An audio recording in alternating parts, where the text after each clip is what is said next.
Hello aspirants, welcome to another session of the daily news analysis. So these are the topics that we are going to look at. Firstly, something about me. So these are the topics that we are going to look at. Firstly, we are going to look at this topic. See, every year on the eve of Independence Day, there will be some convict released by the way of pardon. So this year as well, we have seen the convicts from the 11 Bilkis Banu case walk out of the jail. So you have to understand what are the pardoning powers of both the both the president as well as the governor. The pardoning powers of both the president and the governor are mentioned in Article 72 as well as Article 161.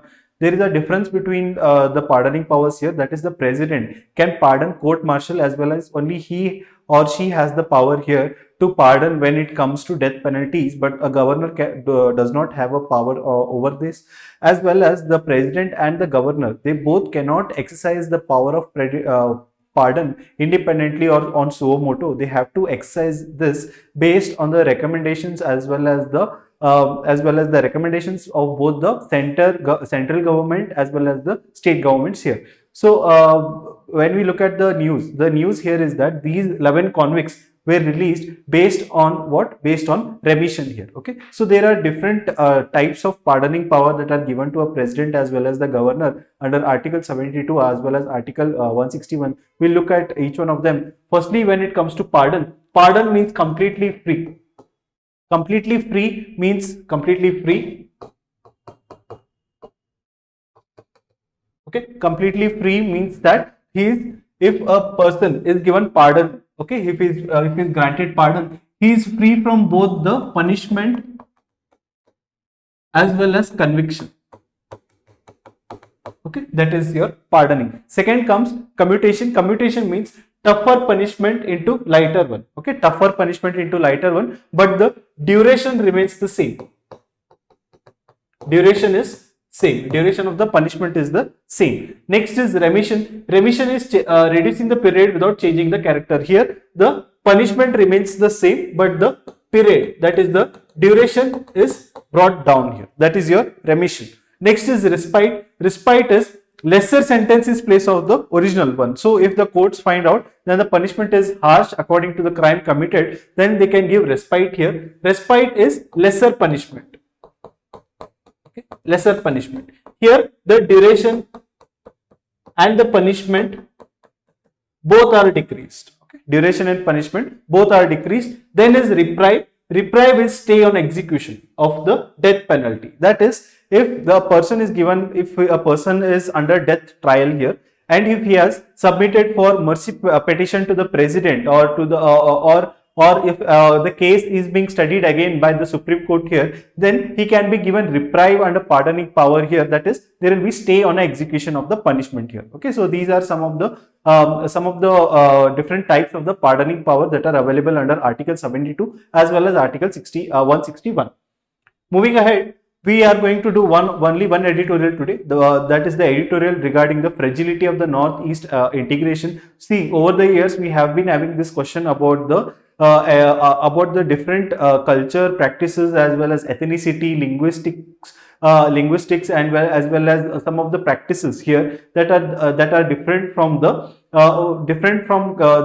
mainland India as well as the Northeast India. So we have always had this discussion and we have always seen the tension between the Northeast people when they come when they have been working in some of the mainland part of India. Like a few years back we had this issue where the people from the Northeast who were residing in Bangalore, fearing for their death, vacated Bangalore in one night only, even though the Home Minister he only went to the railway station and guaranteed them that there won't be any trouble to them. But still, okay, such type of violence keeps happening because some of the people in citizens in the mainland India don't recognize the value of the Northeast here. So when we look at the article here, the article firstly talks about the history of Assam here. Okay, see history of Assam is that Assam was integrated in India through the Treaty of Yangdo. The Treaty of Yangdo was signed between India and Burma during the First Anglo-Burmese War that happened in 1824 and 1826. Later on, Robert Reed went on and did an extensive study about the excluded and partially excluded area of Assam, and he concluded that this area is nowhere nearly similar to linguistically, ethnically, as well as socially to the mainland India. This report was along with this report, there were some other reports that were published by the British administrators who accepted this, that the mainland India is very different to the northeast India. So what are these excluded and partly excluded areas where the Robert Reid made his study here? See, this excluded and partially excluded area were defined under the Bengal Regulation Act of 1873. Under Bengal Regulation Act of 1823, there was one line drawn, the line called as inner line. Okay, inner line. This line was drawn between the revenue plains of Assam, from which the British government was gaining much of the revenue, as well as the hilly areas. Okay, so these hilly areas of Assam, okay, this was the area which was considered as excluded, as partially excluded. Not only in Assam, the article here later mentions how Tripura and Mizoram as well. Fine, they also had these areas which were excluded and partially excluded. Now, when we look at the integration, how it has been happening, see, the integration has been happening because of two contentious issues, that is the Sikh schedule as well as the AFSPA, okay, that Armed Forced Special Power Act. Firstly, when we look at the case of Sikh schedule was the first administrative instrument that was used by the independent India to govern the northeast India here. This Sikh schedule was based on the work of an Indian British anthropologist, Varian Elwin, where he said that these Sikh schedule areas, that is the Assam areas, these areas should be allowed to grow on their own. The culture should be recognized of these areas, and whatever the laws and administration they want to do, they should be left alone in that case. Similarly, that what happened is the government included the recommendations of Warrior Elwin, and through the Sikh schedule, autonomous district council have been established. See, this autonomous district council that have been established on the Sikh schedule, they can form their laws as well as the culture, okay, the culture that is prevailing, the cultural laws that were prevailing before as well, they can be administered in this autonomous district council. Now, when Assam was integrated and Assam was given the Sikh schedule status, later on all the states in northeast, that is step by step, that is the case of Nagaland, then we have Tripura, Mizoram, these all states as well, they started gaining statehood here. Okay, so now by the year 1984, okay, we had the present northeast. Okay, some of them which were considered as your union territories, they were also given the statehood, and by 1984 we had the present northeastern states. So when we look at the integration here, so there has been always been the question of national identity and insurgency. Okay, so the northeast, we have over the years, there has been fear from the mainland India politicians as well as the administrators that the northeast is always coming in the influence of outsiders, that is along the Indo-Myanmar border. Okay, along the Indo-Myanmar border, we always had the tension of insurgency here. So to curb this, there has always been a perception from the mainland India to the northeast India that there has been deviation from the national norms. Why? Because some of the special provisions given, that is the special provisions given on the Sikh schedule. Okay, so Sikh schedule is not there for any other states in India. So what the author is trying to say is that there has been perception from the mainland India about the northeast India that they are deviating from the national norms here, as well as there have been some perception from the northeast India about the mainland India about the national projects. Okay, so when a national project is being implemented in northeast India, what was the perception of the northeastern people is that they are showing cultural aggression, that is they are overtaking the culture that is present in the northeast India by imposing the national projects here. So these are some of the issues that have been discussed in the editorial. Along with it, okay, nextly the author talks about the inclusion by accommodation, that is when this inclusion was being done, there was moderation. Okay, there was moderation of what? Of the outlook towards national identity and nationalism. That is, national identity and nationalism was imposed on these northeastern states by some of the things that were made here. That is, firstly, there was inclination to the constitutional definition rather than cultural identity. What the author is trying to say here is that whatever the integration was being done in the Northeast, it was done constitutionally. Okay, like we have the case of Northeast Council. Okay, so here as well, what happened is in the Northeast Council, when it was established in 1971, here this Northeast Council initially had the members of governors as well as other administrators. Okay, so what was the work of this national Northeast Council is that it was an advisory role. It just had advisory role in case of security.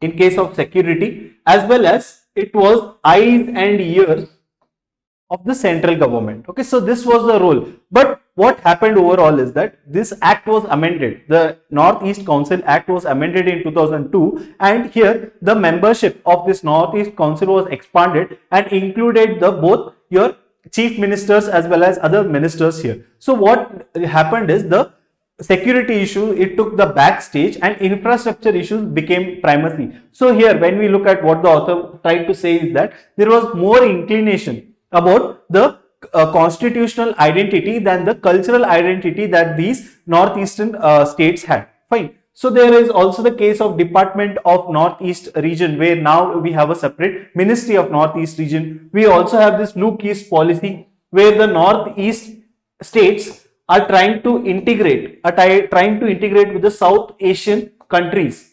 Okay, so this also shows that the government's perception that there is outsider hand when it comes to the security of Northeast, it has come down now, and the government is trying to look forward with the Look East policy here by integrating the northeastern states with the South Asian countries. We also had this 2010 protected area regime that was there for a very brief period. We also had this Judicial Commission of 2004, which tried to legitimize the AFPA here. So overall, when we look at it, the government over the years have been trying to impose the constitutional definition of integration and not taking into consideration the cultural aspects of these northeastern states is what the author is trying to argue. Lastly, the author highlights some of the political issues here. He says that there is a disconnect between the grassroots level issues as well as the political issues. Like some of the issues that were highlighted 2 years back, like the CAA and NRC. These are a very big electoral issues. These are very big grassroots issues. But still, when elections were happening, these issues were not taken into consideration, and what happened is the same party came to power, which was bringing in the CAA or NRC. So what the author again at the end is concluding is that there has to be a careful calculation when it comes to northeast integration with the mainland India, is what the author is trying to tell.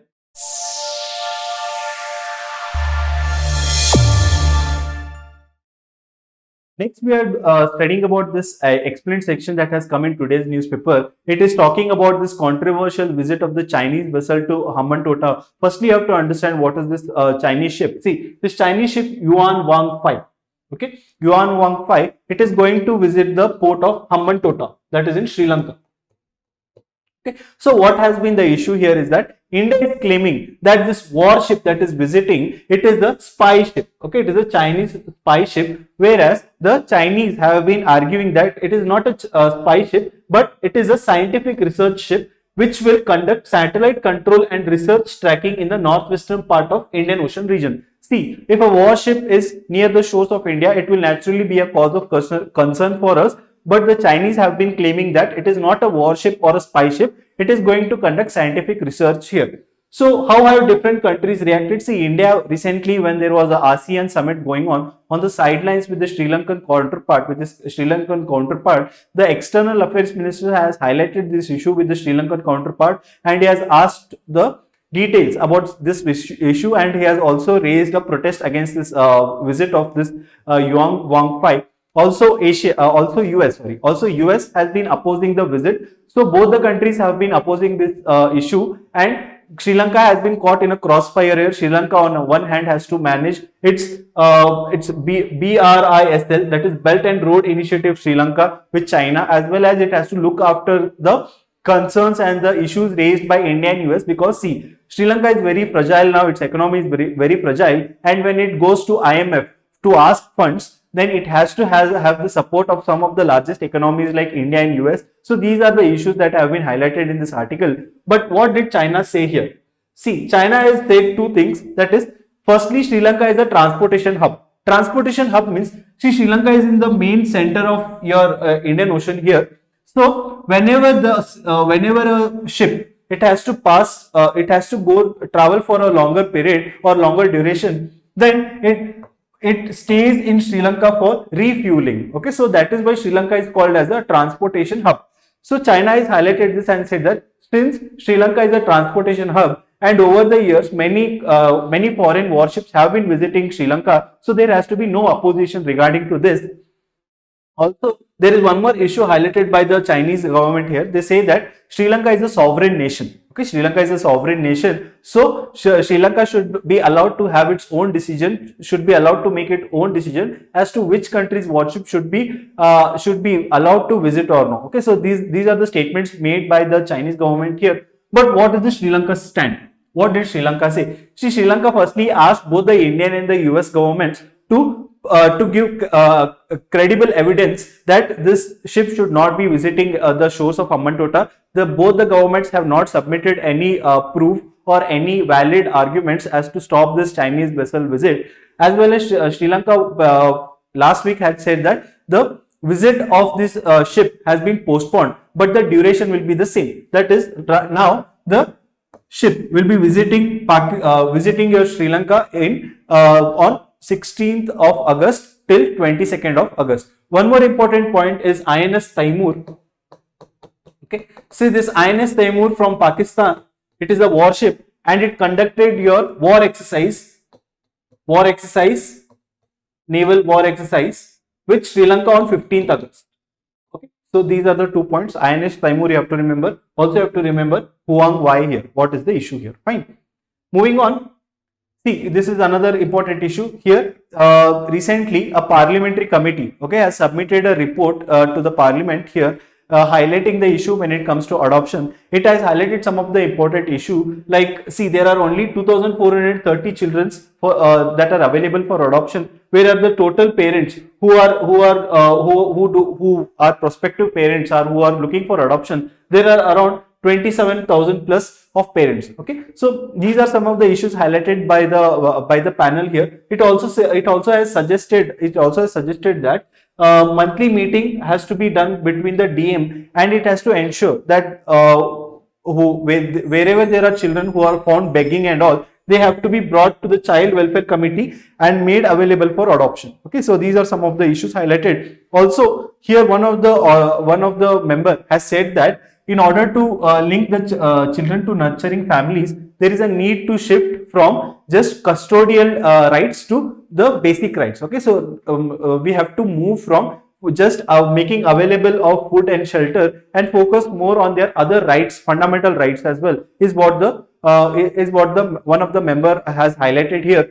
See, there is one important authority that has been mentioned, that is CARA. See, CARA is a statutory body of Ministry of Women and Child Development. Okay, it is the nodal authority for both in-country adoption as well as inter-country adoption. See, we have this adoption laws, they were changed few years back, and this CARA is a very new institution that has been formed. You have to remember it is a part of which ministry here, as well as it is responsible. Okay, it is responsible for both in-country as well as inter-country adoption. Okay, then moving ahead, India gives Dornier aircraft to Sri Lanka. See, Dornier is a very important aircraft. It is being indigenously developed by HAL, that is Hindustan Aeronautical Limited. There are few important points about this Dornier aircraft that you have to look at. Firstly, it is used by the Indian Coast Guards, Indian Air Force as well as the Indian Navy here. Fine, it is not used by the Indian Army. Then it is a 17 passenger aircraft, very small aircraft, okay, and it has only 2 crew members,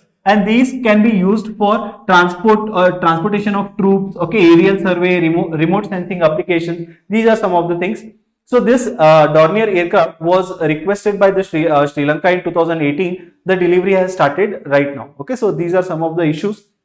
So that's it from today's newspaper analysis. Do follow us on the social media handles. Do follow us on YouTube, Telegram, Instagram, as well as on Facebook. Thank you.